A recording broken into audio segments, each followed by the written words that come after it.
Broadcasting live on YouTube, Facebook, and X. Here's your host, Andrew Romanella. Okay? Like, just get the hell out of here. Nobody cares what you think if you're not a Mets fan.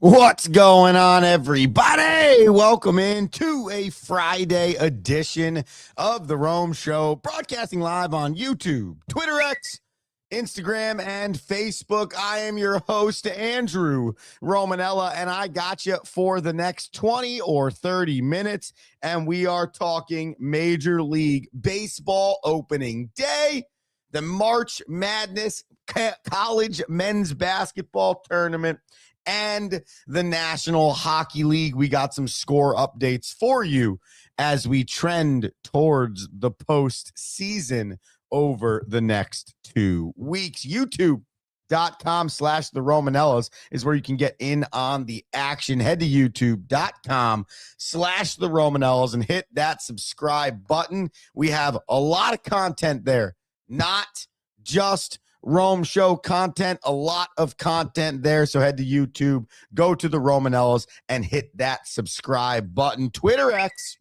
and Instagram, the Rome Show 1. That's Twitter X and Instagram, the Rome Show. Then the number 1, Facebook.com/the Rome Show. Yesterday was Major League Baseball opening day. And every team, obviously minus the Yankees and the Giants, who played on quote-unquote opening night on Wednesday, 28 of 30 teams played baseball, and we're going to run you through it right now. First and foremost, some of your top headlines. Paul Skeens, he was run from the game in New York. The Mets chased Skeens for 5 earned runs in 1 inning of play. The Mets scored 5 in the first, and then they went on to beat the Pittsburgh Pirates 11-7, moving their opening day record all time to 42-23, the best in Major League Baseball. In this game, Mets rookie prospect Carson Bench, the number 1 prospect or 2 prospect in their organization, the number 16 prospect in Major League Baseball, had a walk, his first career hit, which was a homer, and he stole a base and scored a run. So great job. 2 runs, excuse me. Great job there for Carson Bench. The Mets, they moved to 1-0. I jokingly said to my team yesterday, don't worry, they'll improve to 1-0 just to fall to 2-4 over their first 2 series. How about Jake Mizorowski for the Milwaukee Brewers? And how about the relief pitching staff for the Milwaukee Brewers? Mizorowski went 5, gave up 2 hits, struck out 11 Chicago White Sox. But that's not the full story, because then the bullpen came in and kept that cooking. Of the 27 total outs the Chicago White Sox were given on opening day, they struck out 20 times. 20 of the 27. That's not what you're looking for. And the best part about that is they had a leadoff homer in this game, and they lost 14-2. The Nationals, they defeated the Cubs 10-4. Nothing spectacular to write home about in this game. However, Joey Wiemer for the Nationals, he was 3 for 3. Best day for the Nats. And then Brady House, he was also 2 for 5 in this game with a homer and 2 RBIs. Those 2 teams return today. The Twins, they lost to the Orioles 2-1. This was a tight contest. Nice job on both sides. It was Trevor Rogers going 7 for the Orioles. He only gave up 3 hits, 5 Ks. Not to be outdone by Joe Ryan, who went 5 1/3 for the Minnesota Twins and struck out 7. The Red Sox, they beat the Reds 3-0. Garrett Crochet was really good in this game. He was one of 3 starting pitchers yesterday to go 7 innings and give up 0 earned runs. He did that to help the Red Sox improve to 3-0. Jose Siriano did it for the Angels. He went 6, gave up 0 in a rout of the Houston Astros 3-0. And then the other person that did it was Tariq Skubal. He went 6, gave up 0, struck out 8 as the Tigers defeated the San Diego Padres 8-2. Those were some really good starting pitching performances to come out the gate. The Cardinals, they beat the Rays 9-7. This was a weird game, okay? It was 1-0 heading into the 6th. And then in the 6th inning, the Rays scored 6 in the top half, and the Cardinals scored 8 in the bottom half. Strange. Baseball, weird sport. Never know when the runs are going to come. Nonetheless, the Cardinals, they get the 9-7 victory. The Dodgers, behind a great performance by Yoshinori Yamamoto, they improved to 1-0 with an 8-2 victory over the Diamondbacks. Zach Gallen, the number 1 for the Diamondbacks, not very good in this contest. Then late night last night, the Cleveland Guardians, they defeated the Seattle Mariners by a score of 6-4. This game, Chase DeLauter, he went 3 for 5 with 2 RBIs and 2 homers for the Cleveland Guardians. Also, Reach Hoskins was 3 for 3 at the dish for Cleveland. If you want another full day slate of baseball, you got it on Friday, as we have 16 teams in play today, including the return of that Yankees and Giants series. So now we get into it, ladies and gentlemen. It's the start of baseball season, and you are going to get Major League Baseball games every single day on the regular. Some other news before we push forward into day 2 of the season. O'Neal Cruz was the center fielder for the Pirates yesterday. That was debauchery all over the place, which caused Paul Skeens to be chased in the first inning. The unfair principle of baseball.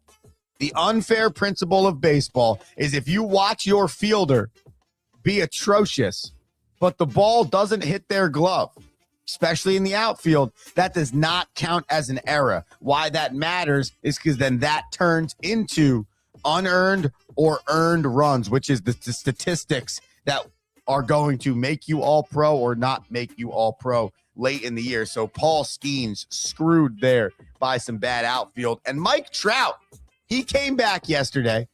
Feels like forever since we've seen a healthy Mike Trout. He homered in that 3-0 Angels victory. You gotta hope.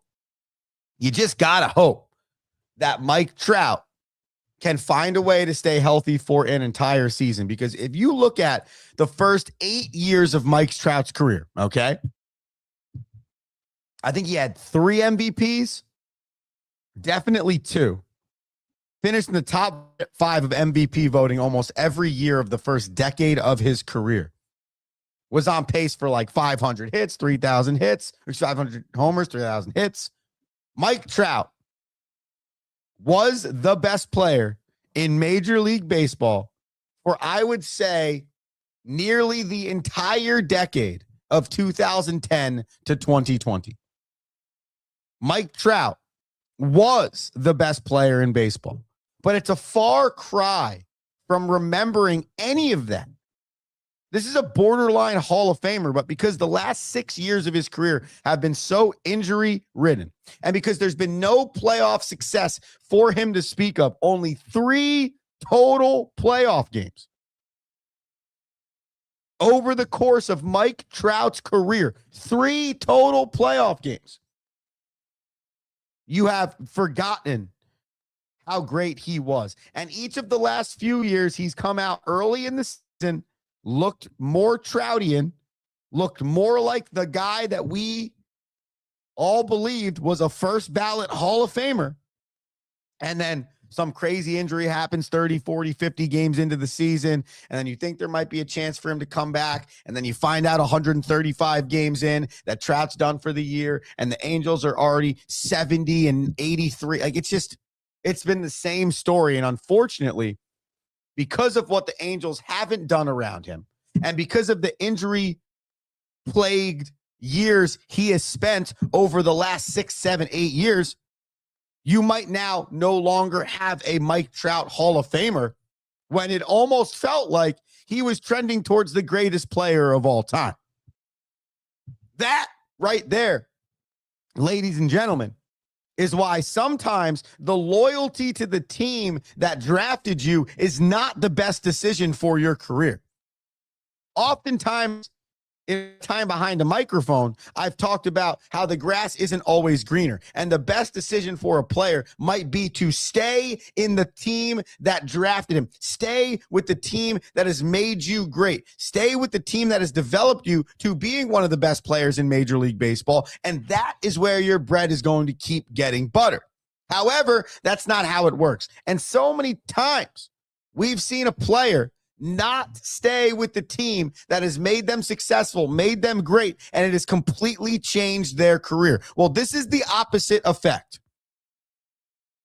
For Mike Trout, he needed to leave Los Angeles or Anaheim or whatever you want to call them. He needed to leave the Angels. There's no path to winning a World Series with the Angels. There's none. What we witnessed in 1998 or 9 or whatever year it was, 03, I can't remember exactly when they won the title with Tim Salmon and David Eckstein, Mo Vaughn, that elite team. The Angels are nowhere near that right now. They have been a franchise meddled in mediocrity for the last decade plus, and Mike Trout signed the big contract. Can't really blame him. Everyone believes that they're the person that's going to change a franchise. And now, almost a decade later, you're looking at a completely different career for Mike Trout. Completely different. How do we remember this guy? Is he going from a Hall of Famer to Hall of Really Good? Or can he still be a Hall of Famer? Well, he has to give us some recency bias. There has to be a season, consistent seasons over the course of the rest of his career, whether that's 2 years, 3 years, 4 years, 5 years, whatever, where he plays 130 games minimum, hits 275, has 25 bombs, almost 100 ribbies, and reminds us how good he truly is. Because if the rest of his career plays out the way the back half of his career has played, there's going to be no memory of how great Mike Trout was. And unfortunately, whether you like it or you don't, that plays a big factor into the longevity of people believing they were a great player or not, or people believing they deserve a vote for the Hall of Fame or not. So amped to see Mike Trout homer on opening day. But as a fan of Mike Trout, I need to see him stay healthy and play an entire season. You're getting ready to play an entire season of golf. That's for damn sure. And we can get you ready for that with FigTreeGolf.com, the primary sponsor of the Rome Show. Head to FigTreeGolf.com to get yourself ready for the 2026 golf season. Whether it's this spring, whether it's during the summer, or even on the back half of the season in the fall, Fig Tree Golf is the place to go for your apparel. Head to FigTreeGolf.com and at checkout, use promo code Andrew Romanella. FigTreeGolf.com. FigTreeGolf.com. FigTreeGolf.com. Promo code Andrew Romanella. The Rome Show will be back right after this.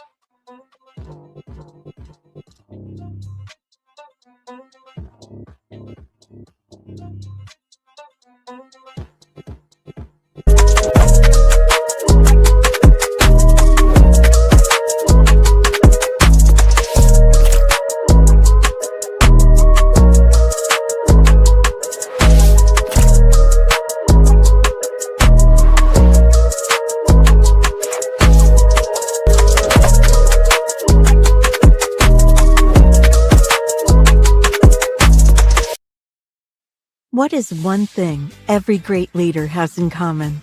They challenge their people to not stop at the first right answer.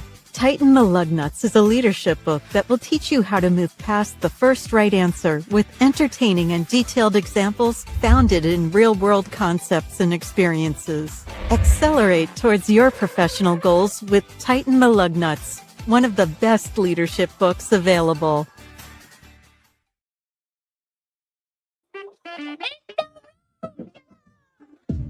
Yeah, it's the Rome Show. Stick handling my pen right now as I get ready for the second half of the show. Had a hockey game last night. Shout out to D5H Lumber, baby. They gave me the wood. It's supposed to be for player of the game, but they gave me the wood just because I showed up, which I really appreciate, actually. Because you know what's funny, by the way, Andrew Romanella, the Rome Show. 1250 State of New Jersey, Friday, March 27th. We're live. I tell my baseball team all the time that, like, you get remembered way more for being a teammate than anything else. Like, when college ends and you're a college athlete, you talk more about the stories and not the, oh, remember when you hit that game-tying double in the 7th? No. You talk more about the stories in the locker room, the stories off the field, the times when you were all in it together and coach was mad at you.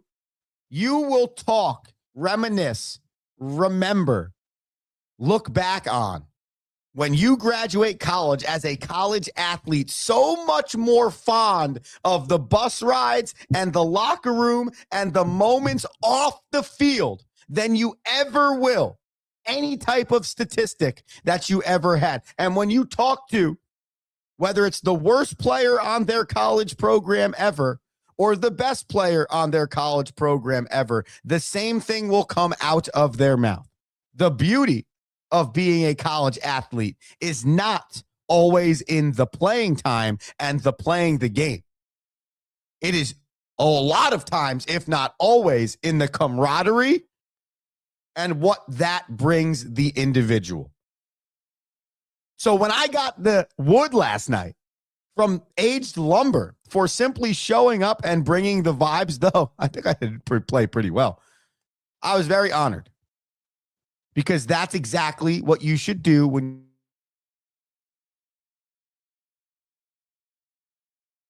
while you're playing the sport. So thank you to the Aged Lumber guys for giving me this wood last night. I am honored, and I am, as I said, completing the entire radio show with it in my hands. Iowa University basketball completed their Cinderella run to the Elite Eight last night by defeating Nebraska 77-71. Iowa, the number 9 seed in the NCAA tournament, looking to be the highest seed to make it to the Final Four this season. I went on a rant last week about how the Cinderella run might be over in college basketball. However, Iowa, though a big name school, with the status of NIL and transfer portal and the levels to this shit, Iowa considered less of a powerhouse, especially in the sport of basketball. So shout out to the Hawkeyes, who continue their run into the Elite Eight. Purdue, number 2 in the country in the tournament, they won last night on a buzzer beater with 0.7 seconds left on the clock. How about that? Trey Kaufman-Wren.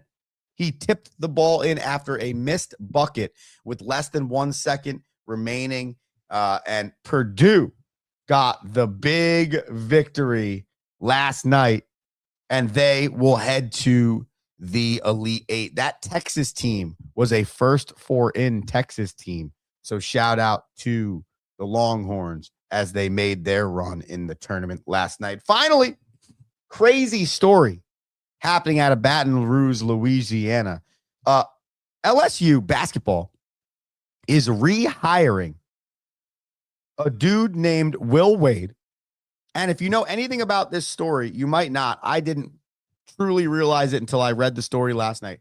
Will Wade was fired by LSU in 2022 for recruiting violations. Okay.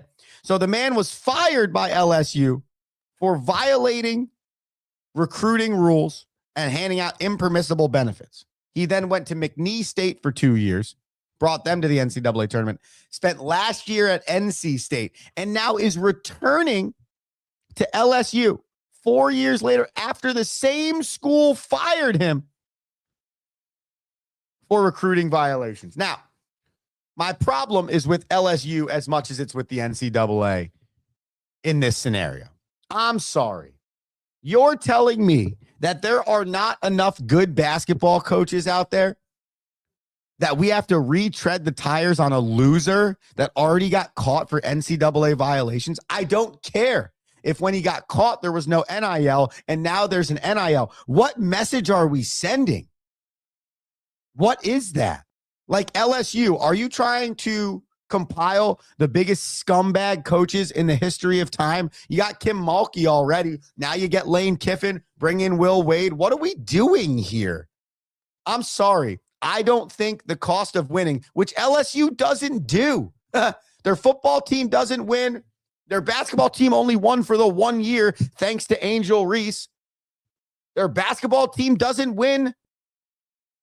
Like, I just don't understand the thought process of let's not care about integrity and character. Let's just go after people we think will win games. Well, hello. People have to choose the school. And I get, Will Wade, he turned around McNeese State. Okay.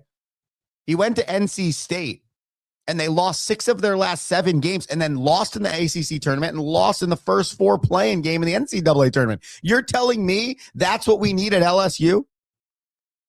Well, we spend $35 million on our basketball roster. Still doesn't guarantee wins. I just think it's ridiculous. I'm sorry. This man was fired. He already had the opportunity to coach at this school. He effed it up. Give the chance to somebody else, because there's plenty of coaches out there that are better than this man.